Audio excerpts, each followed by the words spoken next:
Ya, shalom, puji nama Tuhan. Kedengaran ya Bapak Ibu ya? Halo? Terdengar? Jelas, bagus. Puji Tuhan. Terima kasih buat Pak Pendeta Fu yang sudah memberi kesempatan kepada saya dan istri untuk menyaksikan kebaikan Tuhan, di mana saya dan istri mengalami kesembuhan dan juga menang atas COVID-19 ini, saudara. Kita tahu bahwa penyakit COVID ini sudah memporak-porandakan semua sendi kehidupan manusia, termasuk dengan kelangsungan hidup manusia, karena ada banyak korban yang sudah juga meninggal, dan itu membuat ketakutan-ketakutan yang dialami oleh manusia. Sekalipun masih banyak orang juga yang tidak menyadari akan bahayanya penyakit COVID ini. Tetapi saya dan istri dan anak saya yang pertama itu sudah mengicipi rasanya terpapar COVID-19 ini. Secara fisik ya kami mengalami tanda-tandanya ya pusing kepala, kemudian tidak bisa mencium bau-bauan ya, kemudian juga perutnya seperti naik gitu ya, seperti asam lambung begitu ya, kemudian sesak napas ya, badan lemas. Nah, itulah sebabnya itu peristiwa terjadi di tanggal, sebenarnya selesai tanggal 25 Desember itu, selesai Natal, peristiwa itu sudah banyak terjadi, tetapi kami baru merasakan itu sekitar tanggal 4, 5, 6 Januari, saudara. Dan karena kami melihat kondisi sudah semakin parah ya, saya dengan kondisi yang ya kurang fit juga, saya mencarikan untuk istri saya, mencarikan rumah sakit, sudah berkeliling di Madiun itu sudah di lockdown semua, sudah penuh semua. Kami berdoa kepada Tuhan, kami harus masuk rumah sakit. Ya, saya naik kendaraan mobil sendiri, saya cari rumah sakit, akhirnya saya dapat informasi dari teman bahwa ada di rumah sakit yang cukup jauh dari tempat tinggal kami, ya sekitar 1,5 jam, yang namanya Rumah Sakit Lopo, itu dekat dengan kota Ponorogo. Dan akhirnya kami ke sana dan puji Tuhan di sana kami diterima, tapi cukup untuk istri saya aja, ya, terima, dirawat, dikasih infus dan juga dikasih selang pernapasan ya. Kemudian saya pulang, ya karena kami nggak boleh nunggu, saya pulang. Kemudian besok paginya atau siangnya lah, saya sendiri di rumah juga merasakan sesuatu yang sangat berat sekali. Sesak napas, lemas, pusing, demam yang tinggi gitu loh. Saya lagi telepon lagi ke Ketua Satgas Kabupaten Madiun, kebetulan kenal juga ya. Saya telepon Pak Lurah minta tolong bantuan. Akhirnya dibantu oleh mereka, saya mendapatkan rumah sakit yang terdekat. Jaraknya kurang lebih 10 menit dari rumah saya. Dan saya masuk rumah sakit. Nah, di dalam kondisi di rumah sakit itu, saya melihat juga banyak orang sudah masuk di ruang UGD ya, IGD sudah masuk. Saya tidak tahu apa yang sedang dirasakan oleh istri saya di rumah sakit di daerah Delopo ini karena jaraknya cukup jauh. Saya sendiri juga merasakan satu beban yang berat, memikirkan dua anak saya. Yang pertama itu sudah masuk pernah kena sakit tapi sudah mulai pemulihan. Anak saya yang kedua ini yang laki-laki, puji Tuhan dia masih bebas dari COVID, dia tidak mengalami apa-apa. Nah, kemudian di tengah-tengah perjuangan dengan orang-orang yang di rumah sakit, ya, saya juga merasakan adanya satu kekhawatiran, kecemasan, ketakutan yang biasa dialami oleh banyak orang. Ya, istri saya mungkin jauh lebih berat. Selain sakitnya yang lebih parah dari saya, juga lingkungan di sekitarnya.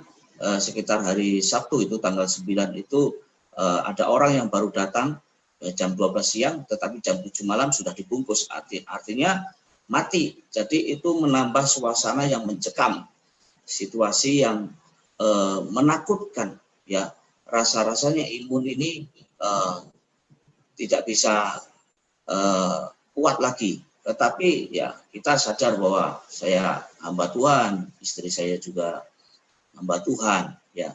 Tetapi kalau diperhadapkan dengan fakta, realita, ya ada kalanya sepertinya antara renungan firman Tuhan atau memperkatakan firman Tuhan dengan fakta itu lebih dominan daripada kita melihat fakta, apa yang saya dengar, apa yang saya lihat. Nah, tetapi puji Tuhan, saya bisa memberikan kekuatan diri saya sendiri. Nah, salah satu hal yang mau saya sampaikan bahwa di tengah-tengah kita menghadapi COVID ini, ya, ketika tidak ada orang yang bisa menghibur kita, ketika tidak ada orang yang bisa mendekati kita untuk membantu, untuk menopang kita, mungkin kita sudah banyak didoakan. Ya, saya sendiri juga banyak keluarga, saudara yang mendoakan saya, banyak rekan-rekan hamba-hamba Tuhan juga mendoakan saya dan istri. Juga dari tim doa, sahabat doa ini juga termasuk juga mendoakan saya dan istri supaya bebas dan terlepas dari COVID ini. Tetapi Tuhan taruh di dalam hati saya, untuk saya, khususnya pada hari Minggu ya, pada hari Minggu saya katakan, Tuhan, saya biasanya hari Minggu ini memimpin ibadah, biasanya saya berkhotbah, menghibur, menguatkan, meneguhkan di situasi yang sulit seperti ini. Tetapi hari ini saya tidak bisa melakukan apa-apa. Nah, di saat itulah Tuhan berbicara kepada saya bahwa aku mempunyai rencana yang baik dalam hidupmu. Aku mempunyai rencana yang indah dalam hidupmu. Ya, di situ Tuhan mengingatkan saya tentang sebuah lagu tentang Allah yang setia. Ya, di mana syairnya saya katakan bahwa Yesus, kau telah memulai segala yang baik dalamku. Engkau menjadikanku serupa dengan gambaranmu dan berharga di matamu. Di situ Tuhan berbicara kepada saya, kamu jangan takut dengan sakit penyakit, kamu jangan lemah dengan sakit penyakit, tetapi percayalah bahwa engkau berharga di mataku, engkau penting, dan aku mempunyai rencana yang sangat indah. Kemudian bait yang kedua bicara tentang Yesus, kau telah memulai karya yang mulia dalamku, kau berikan hidupmu sebagai ganti dosaku karena kasihmu padaku. Tuhan mengingatkan kepada saya bahwa Tuhan mengasihi saya, Tuhan mengasihi istri saya, bahwa dia rela mati di atas kayu salib untuk menggantikan posisi saya yang sakit. Sekarang pikirkan dan renungkan bagaimana kasihku kepadamu, yaitu aku yang sakit, kamu yang sehat. Kamu yang sehat, kamu sudah sembuh, kamu yang sudah dipulihkan. Aku yang memikul penyakitmu, aku yang memikul ketakutanmu dan kebingunganmu, kecemasanmu. Serahkan semua permasalahan dalam hidupmu, kekhawatiranmu kepadaku. Nah, di situ saya menyadari bahwa Tuhan sudah memikul segala kelemahan saya, sudah memikul segala penyakit saya dan istri saya. Nah, kemudian rapnya itu luar biasa. Sekarang ku memujimu, Allah yang setia, Allah yang tak pernah meninggalkan perbuatan tanganmu. Artinya Tuhan tak pernah meninggalkan saya, Tuhan tidak pernah mengecewakan saya dan keluarga. Dia setia dan setia. Dan di sini yang terakhir adalah, sekarang ku menyembahmu, Allah yang mulia, sempurnakanlah segenap hidupku, agar indah bagimu. Di situ Tuhan mengingatkan bahwa lewat masalah COVID ini, Tuhan sedang menyempurnakan hidup saya. Tuhan sedang memurnikan hidup saya, pelayanan saya, motivasi saya, keluarga saya, supaya indah di mata Tuhan. Bukan indah di mata manusia saja, tapi indah di mata Tuhan, benar di mata Tuhan. Mengerjakan segala sesuatu dengan tulus, dengan penuh kesungguhan kepada Tuhan. Dan kemudian Tuhan kasih firman Tuhan kepada saya, yang itu yang menjadi kekuatan buat saya, yaitu dalam Mazmur 34 ayat 2, aku hendak memuji Tuhan pada segala waktu, puji-pujian kepadanya tetap di dalam mulutku. Dan dalam roh saya, Tuhan berbicara begini, perhatikan, aku hendak memuji Tuhan. Ini adalah sebuah keputusan. Keputusanmu untuk kamu memuji dan menyembah aku. Keputusan kamu untuk merubah keadaan sekelilingmu dengan keyakinan imanmu bahwa akulah mengasihi kamu, aku yang menyembuhkan kamu, aku yang menolong dan mempunyai rencana yang sangat indah di dalam hidupmu. Jadi saudara yang kasih Tuhan, bahwa imun yang baik adalah dari diri kita yang Tuhan berikan kepada kita. Orang lain bisa menghibur kita, tetapi mereka mungkin tidak bisa merasakan apa yang kita rasakan. Tetapi kita yang merasakan, kita bangun, kita kuatkan diri kita teguhkan diri kita. Aku hendak itu berbicara, ada keputusan di dalam hati kita untuk membangun diri kita sendiri, untuk menguatkan diri kita sendiri. Di saat itulah saya menguatkan diri saya, meneguhkan hati saya. Saya video call sama istri saya sampaikan, mari kita kuatkan diri kita. Posisimu di situ bagaimana? Tetap kuatkan, teguhkan hati. Percaya kepada Tuhan. Milikilah hati yang gembira, di mana kegembiraan itu adalah obat yang menyembuhkan diri kita sendiri. Kita tidak bisa mengubah keadaan yang buruk di sekeliling kita, atau bahkan tidak bisa mengubah keadaan diri kita yang sedang sakit, tetapi kita bisa mengubah sikap kita, mengubah iman kita, lebih percaya kepada Tuhan.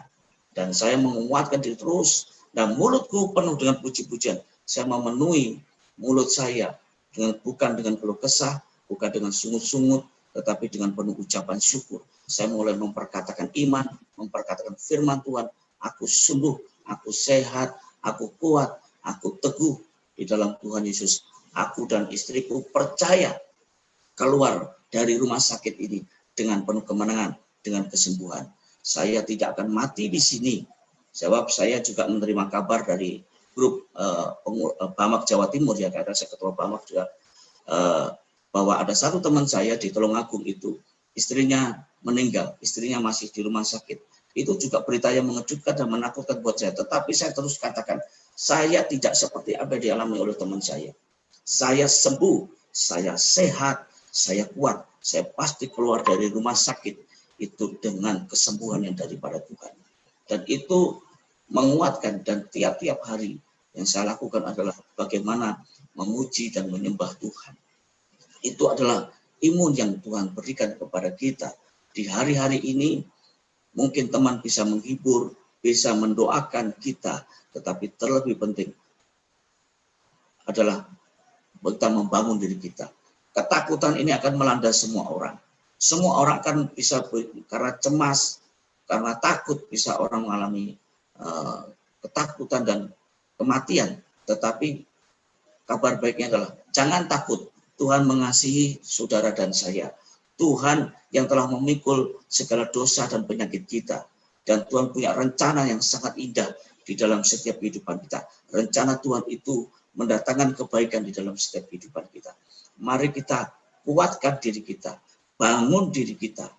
Ya, kepercayaan kita, teguhkan, pandang Tuhan, berserah penuh kepada Tuhan. Saya percaya ini yang menjadi sumber kekuatan, sumber kesembuhan, sumber pemulihan di dalam kehidupan kita. Karena Tuhan telah berjanji bahwa sampai kesudahan zaman, ketahuilah, sampai kesudahan zaman aku menyertai kamu. Ketahuilah aku menyertai kamu sampai akhir zaman. Itu artinya bahwa Tuhan selalu ada bersama dengan kita. Dia ada di dalam kehidupan kita. Dan itulah yang menjadi sumber kekuatan bahwa kita pasti bisa melewati setiap persoalan yang kita hadapi.